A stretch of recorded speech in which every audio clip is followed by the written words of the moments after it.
रोहित जी, आज आपण marine drive police स्टेशनला आलेला आहात. तक्रार देखील आपण पोलिसांशी दिलेली आहे, मात्र पोलिसांची हुज्जत देखील झालेली आहे. काय नेमकं कारण होतं? आता मरीन ड्राइव्ह पोलीस स्टेशनला आमदार म्हणून मी स्वतः असेल, विधानसभेचे आमदार संदीप भैया इथं आहे आणि या विषयाला ज्या पद्धतीने मी पुढे घेऊन चाललेलो आहे त्याला ताकद देणारे अमोलजी मिटकरी हे अजितदादा पवार या पक्षाचे MLC आमदार आहेत.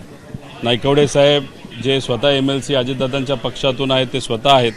व तसंच आमच्या पक्षातले आणि दादांच्या पक्षातले काही पदाधिकारी कार्यकर्ते इथं आज आलेले आहेत. या पोलीस स्टेशनला अचानक हा निर्णय इथं घेतल्यामुळे बरेच लोकांना इच्छा होती पण ते इथं पोहोचू शकले नाहीत. एक गोष्ट आपण सर्वांनी समजून घेतली पाहिजे, FIR आज का करण्याचा निर्णय आम्ही इथं घेतला. ह्याच्या आधीसुद्धा आम्ही FIR करू शकलो असतो, पण काल जर आपण बघितलं तर DGCA कडनं एक तिथं सर्क्युलर काढण्यात आलं. त्यांनी तिथं एक जी VSR नावाची कंपनी आहे यांच्यावर DGCA फक्त 5 विमानावर म्हणजे 25 विमानं त्या कंपनीची असतील, पण 5 विमानावर तिथं कारवाई करून त्याला ग्राउंड केलं.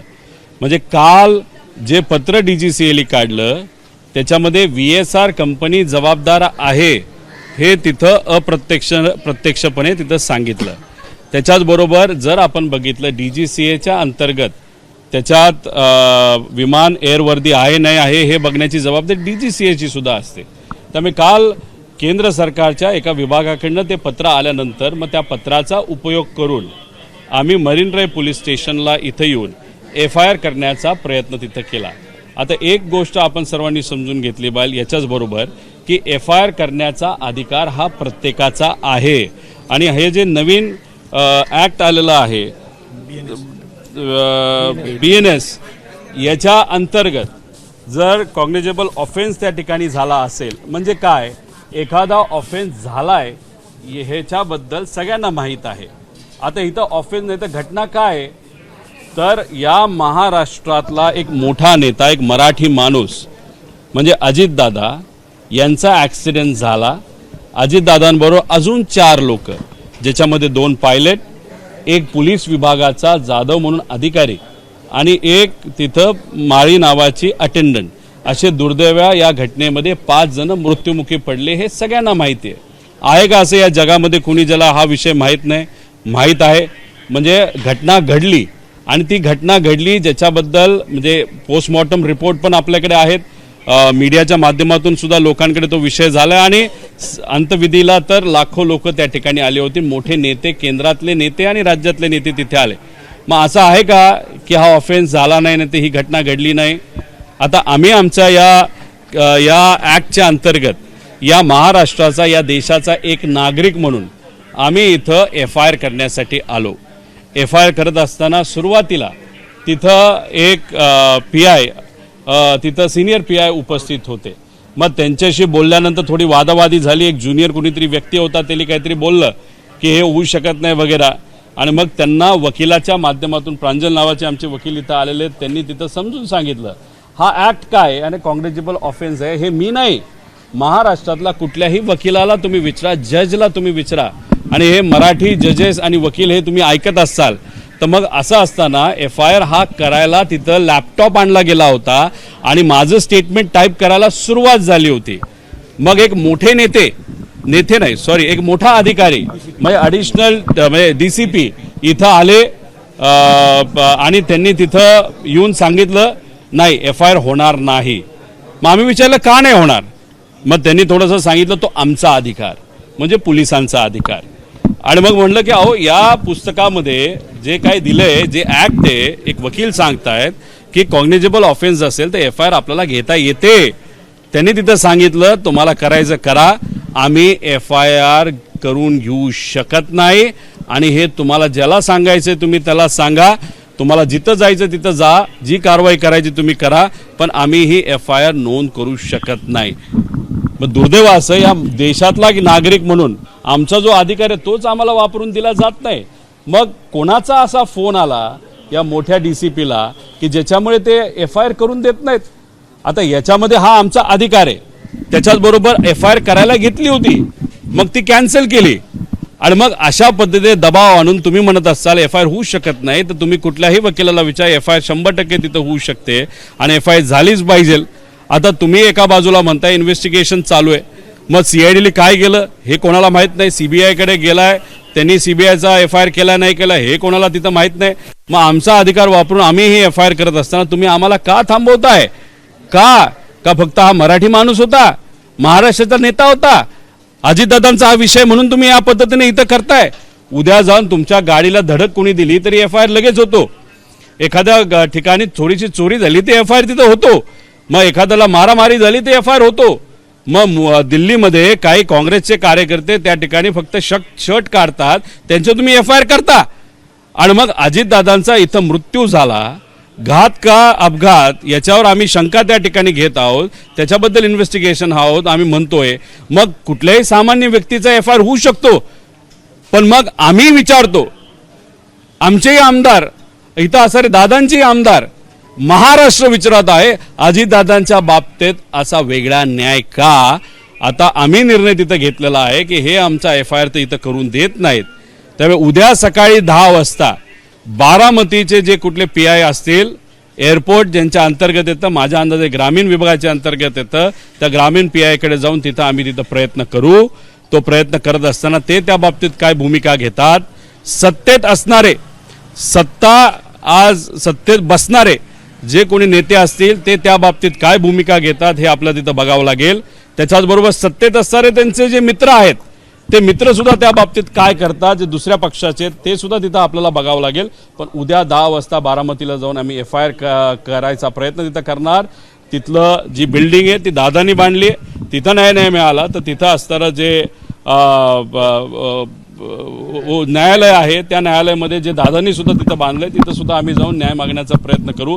पण अक्षरशः म्हणजे वाईट वाटतंय आम्हाला. आणि वाईट याच्यासाठी एक चांगली गोष्ट आहे की हे त्यांचे जे आमदार आहेत दादांचे ते त्यांच्यासाठी लढतायत, आम्ही त्या ठिकाणी लढतोय, बाकी इतर लोक त्याच्यासाठी लढतायत.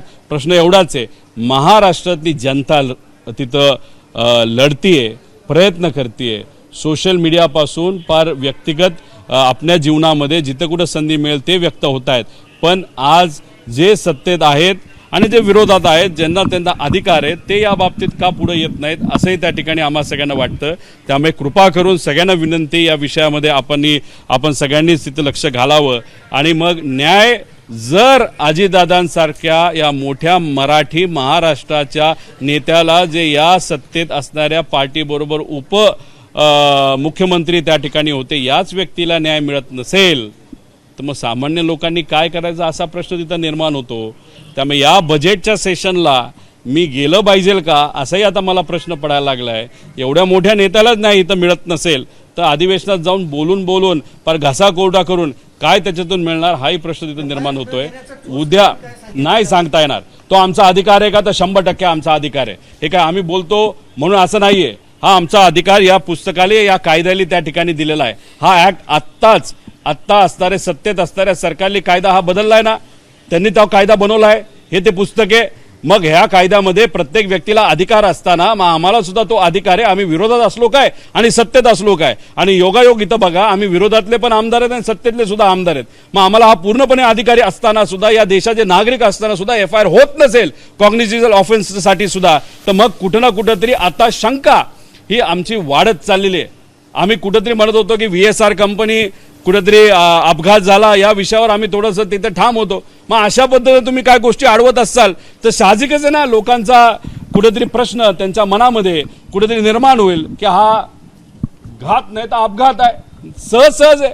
मग आज मी कुठलाही मुद्दा मांडतोय, आम्हाला विरोध, सत्तेत काही इतर पक्ष असले तरी ते विरोध करत नाहीत, पण भाजपचे मोठे मोठे नेते, ज्याच्यामध्ये विखे पाटील साहेब असतील, त्याच्याचबरोबर आपले मुंबईचे कोण आशिष शेलार, ते तिथं बोलतात. अजून साताऱ्याचे कुठला तरी मंत्री त्या ठिकाणी बोलतो, त्यांचे ट्रोलर तिथे ट्रोल करतात.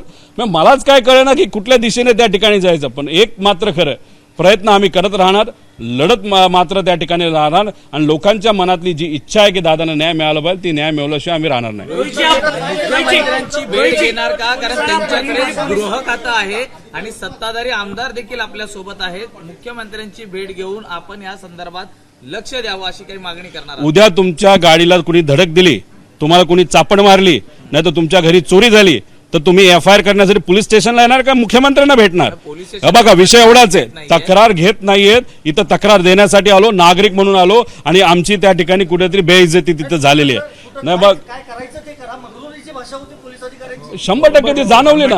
मग एवढी मगरुरी दाखवायची नसते. आणि मगरुरी एक सांगतो, कुठल्याही अधिकाऱ्याची अशीच मगरुरी येत नसते. कुठून तरी त्यांना तिथं पाठिंबा असल्याशिवाय मगरुरी येत नसते. पण एक आहे, आमची अशी परिस्थिती, लाखो लोकांचं प्रतिनिधित्व करणाऱ्या आमदारांची अशी परिस्थिती, दादांच्या बाबतीतला विषय असता. आम्ही त्यांना हे सांगितलं, ठीक आहे, नेता म्हणून तुम्ही दादांकडे काय दृष्टिकोनातून बघता हे मला माहित नाही, पण जाधव नावाचा एक कर्मचारी हा पोलीस विभागाचाच कर्मचारी होता ना, त्यासाठी पण आम्ही लढतोय ना. आणि मग त्याच्याकडे बघून तुम्हाला एफआयआर करायला काय हरकत आहे? नाही, आम्हाला करायचीच नाही. ती तुमची भूमिका असेल तर आम्ही त्याला काय करणार? तुम्ही सांगितलं एका बड्या अधिकाऱ्याचा फोन आलेला, कोण होता नाही नाही, हा बडा अधिकारी इथं आला, त्याला कोणाचा फोन आला ते आम्ही नाही सांगताय ना. तुम्हाला जर सीडीआर बघायचं ते सीडीआर बघा. आम्हाला तर आता काही घेणं देणं पडलं नाही. आम्ही लोकात राहून लोकांपर्यंत जाऊन लोकांचा विश्वास संपादित करून मग हे पुढे लढायला लागेल. रोहित जी, आप आज मरीन ड्राइव पुलिस आता बघावं लागेल ना, कोण आहेत, का अडथळे घालतात, कोण बडा नेता आहे, कोण कसं आहे, का इतर नेते आहेत, कोण कोण नेते आहेत, हे सगळं बघावं लागेल. बघा, आमचे इथं असणारे संदीपभाई असतील, अमोलजी जे मनापासून लढतायत, आणि त्याच्याच बरोबर जे नायकवडे आहेत आमदार, आणि त्यांच्याबरोबर इतर आहेत जे आज इथे येऊ शकले नाहीत पण दादांसाठी प्रामाणिकपणे ते लढतायत. यांना सगळ्यांना आणि महाराष्ट्र जनतेला पाहिजे की दादाला न्याय मिळाला पाहिजे. बारामतीला तुमच्यासोबत दोन्ही राष्ट्रवादीचे, बारामतीला उद्या दोन्ही राष्ट्रवादी. बारामतीमध्ये आम्ही ट्राय करू. तिथं काय तिथं असणारे पोलीस अधिकारी काय म्हणतात, या पुढच्या 12 तासामध्ये काही ट्यूबलाईट इथं असणाऱ्या अधिकाऱ्यांना, पोलीस विभागाला काही ट्यूबलाईट पेटली नाही पेटली हे तिथं बघावं लागेल. आणि बारामतीमध्ये आम्ही कुठेच तिथं फक्त जाहीर केलेलं आहे. आता जे लोक येतील ते येतील, तो विषय फक्त आपल्याला शांतता ठेवायची आणि तिथं दादांना न्याय देण्यासाठी बारामतीमध्ये एफआयआर होईल अशी आमची अपेक्षा आहे.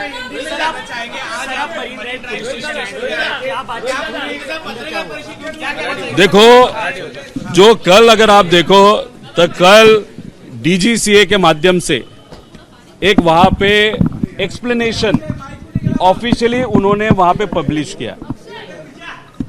हमारी इच्छा थी इसके पहले ही हम एफआईआर करें, लेकिन इस विषय में हमको भी सबूतरी वहां पे पेशेंस दिखाना ये वहां पे मालूम है, इसलिए हमने पेशेंस दिखाया. अभी कल डीजी से ही कह रहा है कि वीएसआर कंपनी के कंप्लायंस में बहुत सारे इश्यूज वहां पे थे. अगर डीजी से वहां पे बता रहे और कंप्लायंस प्रॉपरली हो रहे कि नहीं हो रहे वो देखने की जिम्मेदारी डीजीसीए की है. तो ये ऑफिशियल गवर्नमेंट का लेटर लेते हुए हमने सोचा अभी हम एफआईआर कर सकते हैं. इसलिए एफआईआर करने के लिए हम मरीन ड्राइव पुलिस स्टेशन वहां पे आए, और पुलिस स्टेशन पे आने के बाद एक जूनियर पुलिस अधिकारी, मतलब जूनियर मतलब जो एफआईआर ले सकता है ऐसा ही अधिकारी वहां पे था, सीनियर पीआई यहाँ पे थे. तो उनसे बात करके उनको कन्विंस करते थोड़ा, ठीक है, हमारा शुरुआत में वाद विवाद वहां पे हुआ, लेकिन वो कन्विंस थे. उन्होंने वहां पे लैपटॉप लाया और हमारा जो एफआईआर है वो प्रिंटिंग के लिए लेने के लिए उन्होंने शुरुआत की. फिर वहां पे बड़े अधिकारी आए, एडिशनल एसपी या डीसीपी वहां पे आए, और उन्होंने वहां पे फिर कहा कि नहीं, ये एफआईआर नहीं हो सकता. अभी देखो, बाय न्यू एक्ट कोई भी FIR regarding cognizable offence has to be registered. That is the right of every individual who is a citizen of this country. तो अभी मैं खुद एक एमएलए करके, मतलब मैं 4-4.5 लाख लोगों का वहां पे प्रतिनिधित्व करता हूं. मेरे पक्ष के संदीप जी सिरसागर है, और मेरे साथ अजीत दादा को न्याय देने के लिए अमोल जी मिटकरी ये लड़ते हुए आप सबको दिख रहे हैं, वो खुद यहाँ पे आए थे. ही इज फ्रॉम जो पार्टी पावर में उस पार्टी से, लेकिन दादा पे प्यार, दादा को न्याय देने के लिए वो खुद, और नायकवडे साहब यहाँ पे एमएलए वो भी यहाँ पे आए, और हमारे साथ इतर जो लोग हैं वहां पे आए. लेकिन जो प्रिंट लेने के लिए एफआईआर लिया था as per the act, because उनको एक्ट समझाया, वकील वहां पे आए थे, वो एक्ट समझाने के बाद फिर वो कन्विंस हुए. लेकिन बड़ा अधिकारी आने के बाद उनको किसका फोन आया, क्यों फोन आया, ये मैं नहीं बता सकता, लेकिन उन्होंने बताया कि ये यहाँ पे हम एफआईआर नहीं कर सकते. मतलब ये बहुत गलत चीज है. ये हमारा हक था, ये हक हमारा होते हुए भी ये हक हमारे से छीन लिया जा रहा है, ऐसे हम सबका कहना है. अगर एफआईआर करना ही था तो इसके पहले भी हम आ सकते थे, लेकिन वो हमने नहीं किया. वकील, हर एक वकील को मालूम है ये कॉग्निजेबल ऑफेंस है। कॉग्निजेबल ऑफेंस कैसे है, ये ऑफेंस हुआ है क्या, तो वहां पे हुआ है, ये एक्टिविटी हुई है, मतलब वहां पे एक्सीडेंट हुआ है, वहां पे अजीत दादा की मौत वहां पे अनफॉर्चुनेटली हुई है, उनके साथ 4 जनों की मौत वहां पे हुई है। वो होते हुए लोगों के ये मालूम होते हुए भी, और ये पब्लिक डोमेन में है, लोगों को मालूम है, वहां पे अंतविधि वहां पे हुआ है, बड़े केंद्र के नेता वहां पे आए थे, राज्य के नेता वहां पे आए थे, और ये सब होने के बाद पीएम भी इस बारे में हुआ। ये होते हुए भी ये हमारा हक, कॉग्निजेबल ऑफेंस होने के कारण एफआईआर इस बारे में होनी चाहिए थे, लेकिन वो यहां पे होनी नहीं दी। मतलब एक तो लोग जो अजीत दादा के लिए लड़ रहे उनका भी हक छीना गया, हम जो लड़े हमारा हक छीना गया, और एक नॉर्मल सिटीजन इस देश का होते हुए हमारा हक वहां पे छीना गया। ये गलत चीज है। कल सुबह 10 बजे बारामती का जो पुलिस स्टेशन है वहां पे और एक बार हम ट्राई करेंगे, और वहां पे हम कोशिश करने के बाद वहां पे अगर इस 12 घंटों में ये जो सरकार है राज्य की, वहां के जो नेता है या उसके जो प्रमुख अधिकारी है, उनको अगर लगा जो हम मांग रहे वो उचित है, तो कल सुबह 10 बजे बारामती में जो एफआईआर होगा वो वहां पे एक्सेप्ट किया जाएगा, एफआईआर वहां पे नोंद किया जाएगा, और वो एफआईआर हमको वहां पे दिया जाए, मतलब वहां पे नोंद करके फिर हमारा कॉग्निजेंस वहां पे लिया जाएगा। अगर नहीं हुआ तो बारामती का जो कोर्ट है वहां पे भी हम जाने की वहां पे कोशिश करेंगे।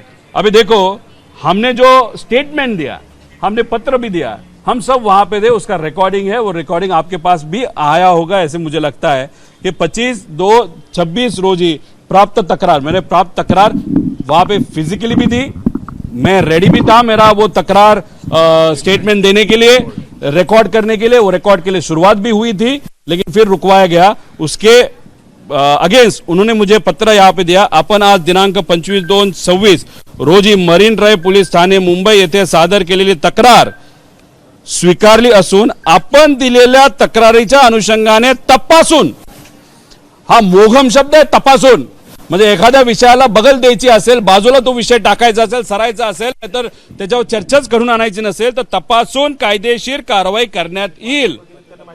म्हणजे 5 लोक गेलेत, कॉग्निजेन्स ऑफेंस झालाय, याचा अर्थ की या पोलीस अधिकाऱ्याला, या जो कोणी डीजीपी आहेत, डीसीपी आहेत, त्यांना कदाचित माहितीच नाही की दादा वारलेत, नाही तर त्यांच्याबरोबरचे 4 लोक ते आपल्यात राहिलेले नाहीत, असं कुठेतरी दिसतंय। आणि म्हणून हा कायदा असताना सुद्धा अशा प्रकारचं लेटर त्यांनी त्या ठिकाणी दिले, ही दुर्दैवी गोष्ट आहे। आणि सामान्य लोकांना मला सांगायचंय की अजितदादांना जर न्याय दिला जात नसेल तर सामान्य लोकांची काय परिस्थिती आज। अगर बारामती में भी अगर आपकी शिकायत नहीं, देखो, हमारी जो शिकायत है वो डीजीसी के खिलाफ है, वीएसआर कंपनी के खिलाफ है, उसी के साथ एरो नाम की एक कंपनी है, जिस कंपनी के व्हाट्सएप ग्रुप पे वहां पे बताया गया था कि वेदर इज ओके, दादा फ्लाई कर सकते हैं, तो उस कंपनी के नाम भी उसमें हमने लिया है। उसी के साथ उस ग्रुप में अधिकारी है, राज्य सरकार के अधिकारी, उनकी जिम्मेदारी थी कि वीआईपी फ्लाई कर रहा है तो क्वालिटी ऑफ एयरक्राफ्ट ठीक है नहीं ठीक है वो देखने की। और जो 5वां है वो क्रिमिनल जो व्यक्ति है, जो क्रिमिनल कॉन्स्पिरेसी होगी नहीं होगी, वो जब सिद्ध किया जाएगा, जो भी व्यक्ति होगा या एजेंसी होगी उसके खिलाफ वहां पे एफआईआर दर्ज किया जाए, ऐसे हमने विनती वहां पे किया है। आपको पुलिस ने एक पत्र इशू किया है, उस पत्र में क्या लिखा है, पुलिस ने आपको क्या लगता है, आप क्या रीड कर रहे हैं? नहीं, ये मराठी में पत्र है, इसमें यही लिखा है कि आपने यहाँ पे तकरार दी, स्टेटमेंट दिया, आप यहाँ पे आए थे, आपके साथ मतलब रेफरेंस नहीं दिया, लेकिन आप यहाँ पे आने के बाद आपने जो तकरार ली वो हमने ली है, और तकरार जो है हम सोचेंगे, उसका तपास करेंगे, मतलब इन्वेस्टिगेशन करेंगे, फिर एफआईआर करना है कि नहीं करेंगे हम सोचेंगे। मतलब जो हमारा अधिकार था as per this act for जो ऑफेंस है, तो उस ऑफेंस के बारे में हमारा जो अधिकार था वो अधिकार इस लेटर के माध्यम से, ये नागरिक का अधिकार और हमारा अधिकार हमारे से छीन लिया गया, ऐसे कहना पड़ेगा। मुख्यमंत्री पे कोई कॉन्फिडेंस नहीं है, आपकी भी तो बातचीत हुई होगी, क्या देवेंद्र फडणवीस पूरी तरह से इस बात को नकार चुके हैं? आपसे कोई मैं मुख्यमंत्री साहब को मिलूंगा उस दिन, अगर आप देखो तो जब वहां पे हम बात कर प्रस्ताव आया था, जो भी बहुत भावुक हुए थे, हमारी मेंटल स्टेट नहीं थी वहाँ पे बात करने की, इसलिए बाद में जाके हम सीएम साहब को मिल नहीं पाए थे। लेकिन एचएम केंद्र सरकार, उनको हमने पत्र दिया है, उसी के साथ मोदी साहब को विनती की है, वो जो एविएशन मंत्री है उनको हमने पत्र दिया है, डीजी। एबीपी माझा, उघडा डोळे बघा नीट.